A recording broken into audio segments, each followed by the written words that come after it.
Thank you, and I give the call to the member for Fairfax. Thank you very much, Deputy Speaker. And 5 minutes that I listened to the member for Herbert speak there, and she only gave less than 30 seconds to talking about the topic, which is, of course, the Queensland Labor government. Now, there's one thing worse than being spoken of in politics when you're actually leading, and that is, in fact, when no one says anything about you at all. And if you actually have members of the Labor Party in such denial, they don't even want to speak about their government, other than having some fake rubbery numbers of comparison, it says it all. Now, the member for Herbert tried to base her entire argument on this myth that the Turnbull federal government has not funded anything north of Brisbane. Nothing north of Brisbane is her claim. And yet we heard just previously from the member for Fisher, $1.6 billion spent on the Bruce Highway alone.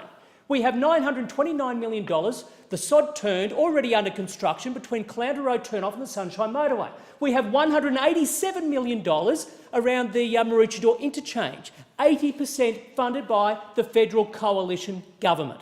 $181 million concessional loan to the Sunshine Coast Airport. These are big licks of money for major infrastructure, despite what the member for Herbert suggested, yes, north of Brisbane and yes, by the coalition. Now, the member for Oxley, of course, after his very long-winded whine about all things wrong, suggested he actually, to his credit, he did concede that unemployment is too high in Queensland. But his only answer, Deputy Speaker, was more jobs for public servants. More jobs for public servants. 15,000 jobs created already over 2 years, and big government Labor's only solution to unemployment in Queensland is, guess what? More public servants. More public servants. And where are these public servants going? You bet, right into metropolitan capital city of Brisbane. Typical Labor Party. Typical Labor Party, because they have to look after their union mates, where some of their people are actually under threat for losing their seats. They're coming under attack from the Greens. And that's why you see in this last budget nothing to do with regional rural Queensland and creating jobs, but looking after two jobs, and that is of the Premier and Deputy, the Deputy Premier, Jackie Trad, and Grace Grace.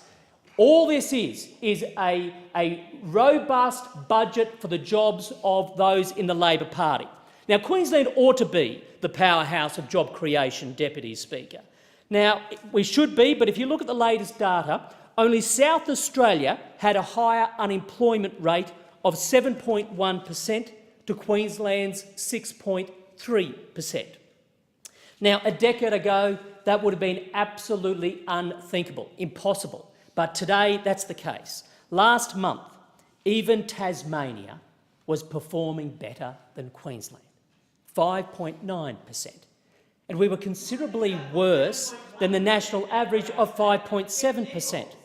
Now, the stats show that in May last year, in 2016, unemployment was 6.4%, May last year. Go back another year, May 2015, unemployment 6.4%. Today, 3 later, we've got 6.3%.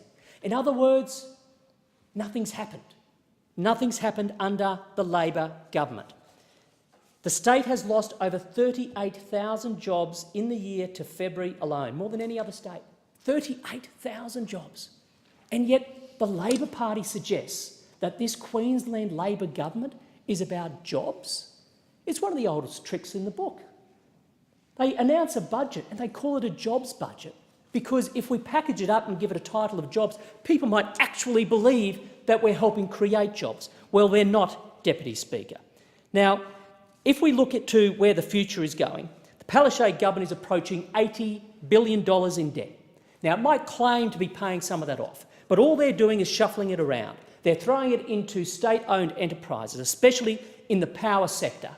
And who loses as a result of this? Who loses? The huge dividends they're ripping out of that sector is resulting in higher electricity prices for everyday Queenslanders. The very Queenslanders, Deputy Speaker, who, due to this Labor state government, do not have jobs.